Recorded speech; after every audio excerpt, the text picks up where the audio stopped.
এতক্ষণ আমরা বিভিন্ন ধরনের সিলেকশন নিয়ে খুবই ব্যস্ত ছিলাম এবং আমরা কিভাবে টুল দিয়ে সিলেকশন করা যায় সেটা দেখলাম। শুধু টুল দিয়ে নয়, আমরা মেনুর মাধ্যমে সিলেক্ট করতে পারি। যেহেতু আমাদের একটি ইম্পর্ট্যান্ট মেনু রয়েছে, সিলেকশন মেনু, এখান থেকে আমরা সিলেক্ট করতে পারি। যেমন এখানে রয়েছে আমাদের সেম এবং অবজেক্ট। ওকে, আমরা পূর্ণ নিয়মে আবারও একটি টেক্সট এখানে পেস্ট করলাম। Select object by attribute.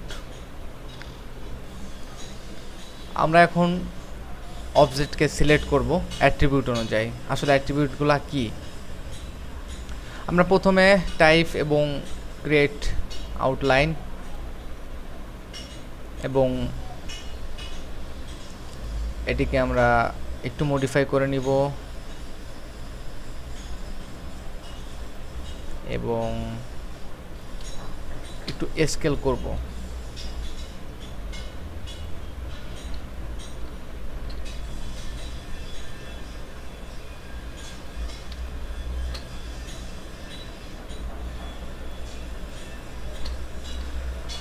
মনে রাখতে হবে Adobe Illustrator vector base application, এবং ভেক্টর বেস বলে ইচ্ছা মতো স্কেল করা যায়, এতে কোনো কোয়ালিটি নষ্ট হওয়ার কোনো সম্ভাবনা নেই।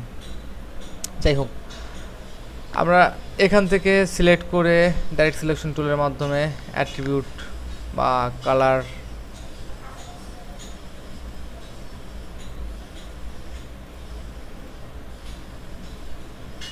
চেঞ্জ করব।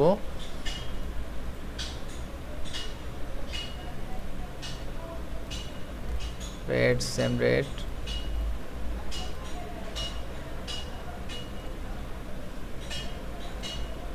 কফি, বি এবং সি।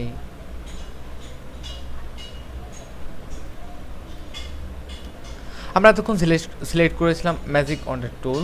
ম্যাজিক ওয়ান্ড টুলের মাধ্যমে আমরা যেমন একটিকে সিলেক্ট করলে ডবল ক্লিক করি, আমরা অপশনগুলোতে যাই, ফিল কালার অনুপাতে আরও একটি কালার সিলেক্ট করা সম্ভব।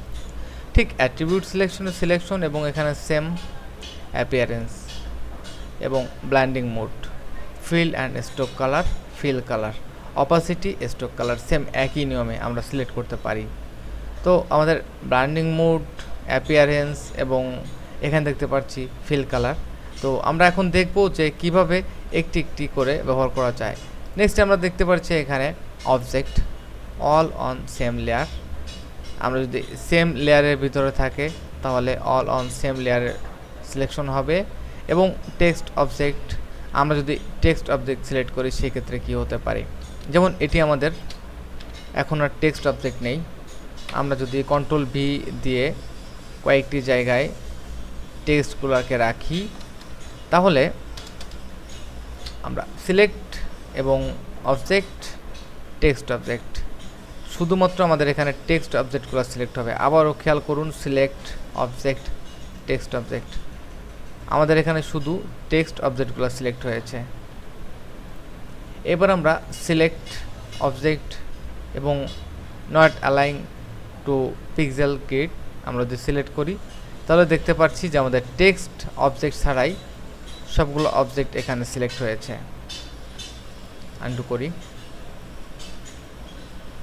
অ্যাট্রিবিউট অনুযায়ী সিলেক্ট করার ক্ষেত্রে আমাদের মনে রাখতে হবে যে আসলে আমরা কি চাচ্ছি।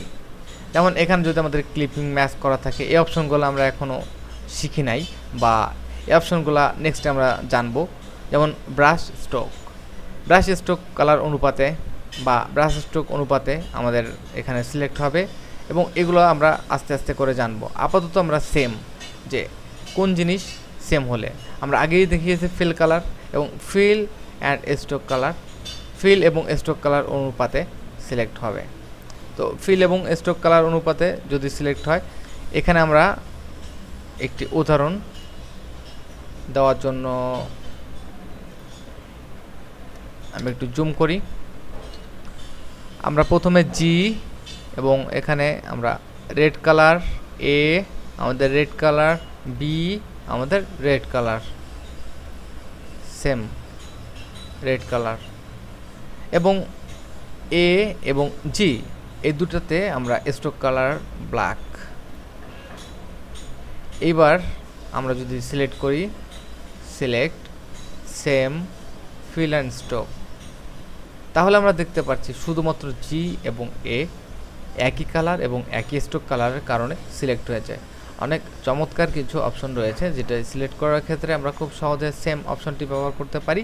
আর শুধুমাত্র স্ট্রোক কালারে ক্লিক করলেও ঠিক একই জিনিস, কিন্তু এখানে যদি সি আমরা সিলেক্ট করি এবং সি ব্ল্যাক কালারের থাকে, তাহলে এখানে সিলেক্ট এবং সেম, এবং এখানে যদি আমরা স্ট্রোক কালার দিই তাহলে তিনটি সিলেক্ট হচ্ছে, তিনটি স্ট্রোক রয়েছে। কিন্তু ফিল এবং স্ট্রোক কালার যদি আমরা দিই তাহলে জি এবং এ এই দুটি সিলেক্ট হবে। যেমন সিলেক্ট সেম, আমাদের এখানে ফিল এবং স্ট্রোক।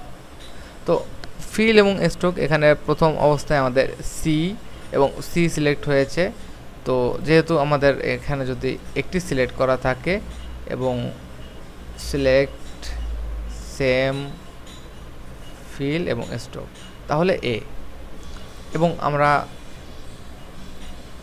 0 বা 0 বা ও আমরা এখান থেকে সেম কালার পিক করতে পারি, সির কালার, এবং আমাদের স্ট্রোক কালার ডিফল্ট ব্ল্যাক। আমরা যদি ও সিলেক্ট করি, এখান থেকে আমরা ও সিলেক্ট করি, তাহলে সিলেক্ট এখান থেকে সেম ফিল এবং স্ট্রোক কালার দিলে আমাদের সি সিলেক্ট হচ্ছে। এইবার আমরা সিলেক্ট এবং সেম সিলেক্ট, এখানে রয়েছে স্ট্রোক কালার, আমাদের চারটি অবজেক্ট একসাথে সিলেক্ট হয়েছে। তো আমরা বুঝলাম যে কিভাবে আমরা সিলেক্ট করতে পারি অবজেক্ট বাই অ্যাট্রিবিউট।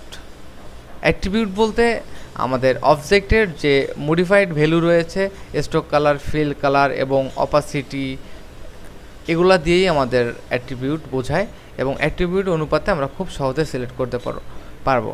নেক্সটে আপনিও প্র্যাকটিস করবেন যে আসলে কীভাবে সুন্দরভাবে সিলেক্ট করা সম্ভব এবং খুব দ্রুত সিলেক্ট করা সম্ভব। ধন্যবাদ।